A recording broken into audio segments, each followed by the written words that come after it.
महाकरुणी तथागत भगवान गौतम बुद्ध आणि क्रांतीचे महासूर्य महामानव बोधिसत्व भारतरत्न डॉक्टर बाबासाहेब आंबेडकर यांच्या महापरिनिर्वाण दिनाच्या निमित्ताने त्यांना विनम्र अभिवादन करतो।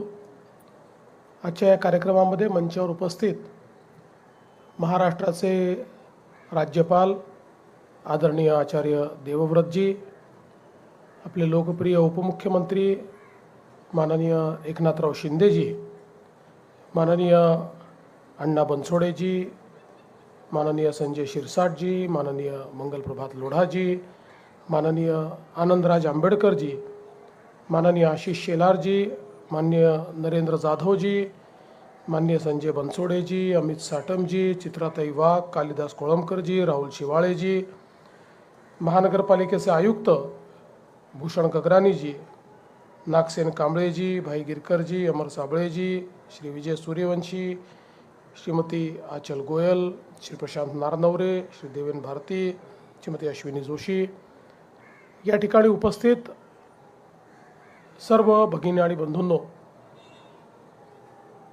महामानव भारतरत्न डॉक्टर बाबासाहेब आंबेडकरांच्या महापरिनिर्वाण दिनाच्या निमित्ताने त्यांना अभिवादन करण्याकरता आणि या देशाला संविधानाच्या माध्यमातून त्यांनी जो मार्ग दाखवला त्या मार्गावर चालण्याची पुन्हा एकदा प्रेरणा प्राप्त करण्याकरता आपण सर्व लोक या ठिकाणी एकत्रित आलो आहोत। आपल्याला कल्पना आहे की खऱ्या अर्थानं आपल्या देशामध्ये, आपल्या समाजामध्ये एक प्रचंड मोठी विषमता तयार झाली होती आणि या विषमतेने आपल्याच समाजातील अनेक लोकांना मानव म्हणून जगण्याचा अधिकार हा हिरावून घेतला होता आणि अशा परिस्थितीमध्ये समाजामध्ये मोठी जागृती आणून एक समतायुक्त अशा प्रकारचा समाज तयार झाला पाहिजे या भावनेतनं या विषमतेलाच आपली शक्ती बनवून भारतरत्न डॉक्टर बाबासाहेब आंबेडकरांनी ज्ञान संपादित केलं आणि त्या ज्ञानाच्या आधारावर समाजामध्ये समतेचं रोपण केलं, समाज जागृत केला आणि स्वतंत्र भारतामध्ये एक असं संविधान आपल्याला दिलं की ज्या संविधानाने आपल्या देशामध्ये समतेचं राज्य तयार केलं, समाजामध्ये बंधुता निर्माण केली आणि त्यासोबत सर्वांना संधीची समानता दिली। कुठल्याही जात, धर्म, वर्ण, रंग अशा भेदभावांना बाजूला ठेवून प्रत्येक व्यक्तीला समान अधिकार असेल अशा प्रकारचे एक संविधान आपल्याला भारतरत्न बाबासाहेब आंबेडकरांनी दिलं आणि या संविधानामुळेच आज आपला देश इतकी प्रगती करू शकला। आज आपण जगातली चौथी सर्वात मोठी अर्थव्यवस्था झालो, लवकरच तिसरी अर्थव्यवस्था होऊ। पण याची मुहूर्तमेढ, याचा पायवा हा जर कोणी तयार केला असेल तर तो संविधानकार आणि अर्थतज्ञ अशा भारतरत्न डॉक्टर बाबासाहेब आंबेडकरांनी केला। बाबासाहेबांच्या कार्याचं आपल्याला सगळ्यात महत्त्वाचं जर प्रत्यंतर काही असेल तर मला या निमित्ताने सांगितलं पाहिजे की नुकतेच माझ्याकडे न्यू जर्सीचे गव्हर्नर आले होते आणि त्यावेळेस बोलताना त्यांनी एक गोष्ट सांगितली की आमच्याकडे एक चूक आम्ही केली। आज न्यूयॉर्क, न्यू जर्सी सारख्या महत्त्वाच्या भागामध्ये विजेची कमतरता आहे. मी त्यांना सांगितलं की अमेरिकेत इतकी वीज आहे आणि मग तुम्हाला कमतरता का भासते.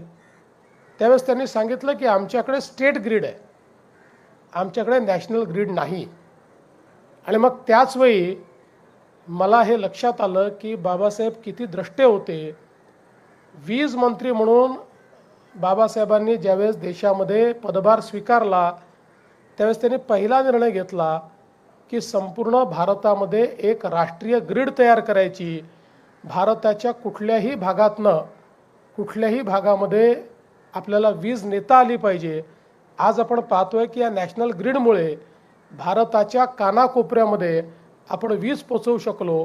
अमेरिकेसारख्या प्रगत राष्ट्राला जे लक्षात आलं नाही ते भारतरत्न डॉक्टर बाबासाहेब आंबेडकरांनी लक्षात घेऊन आज भारताला स्वयंपूर्णतेकडे नेण्याचा हा जो काही काम आणि हे कार्यक्रम त्यांनी जो या ठिकाणी आपल्याला दिला, खरोखर त्यातनं त्यांच्या व्यक्तिमत्वाचं आणि त्यांच्या दृष्टेपणाचं दर्शन आपल्याला होतं.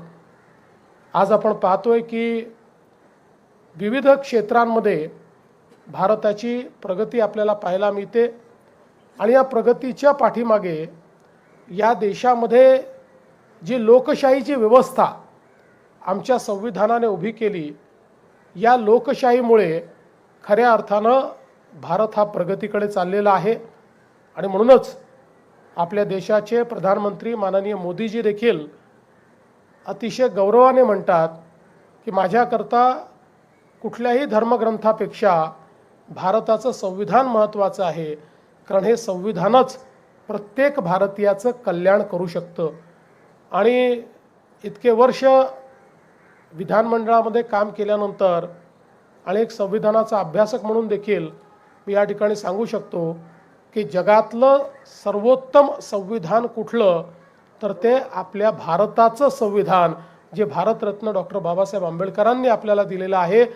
कुठलाही सामान्यातल्या सामान्य माणसाचा प्रश्न असो किंवा कितीही कॉम्प्लिकेटेड प्रश्न असो, या प्रत्येक प्रश्नाचं उत्तर या संविधानामध्ये आपल्याला सापडतं. आणि म्हणूनच या महामानवाला अभिवादन करणं आणि त्यांच्याकडनं प्रेरणा घेणं हे आपल्याकरता सगळ्यांकरता अत्यंत महत्त्वाचं आहे. खरं म्हणजे त्यांच्या जीवनाबद्दल त्यांच्या कार्याबद्दल आपण जेवढं बोलावं तेवढं कमी आहे. खऱ्या अर्थानं त्यांनी खूप मोठ्या प्रमाणात हे सर्व कार्य या ठिकाणी केलेलं आहे. आणि म्हणून आजच्या प्रसंगी मी एवढंच सांगतो की आपण प्रयत्न करूया की आनंदराजजींनी मगाशी सांगितलं की काही अजून आपल्याला व्यवस्था केल्या पाहिजे, त्या व्यवस्था तर आपण करूच, पण पुढच्या आपल्या महापरिनिर्वाण दिनाच्या पूर्वी शक्यतोवर आपल्या इंदू मिलचं जे स्मारक आहे ते स्मारक पूर्ण व्हावं अशा प्रकारचा प्रयत्न आपण करूया.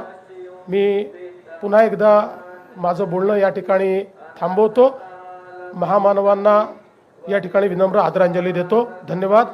जय हिंद, जय भीम, जय भारत, जय महाराष्ट्र.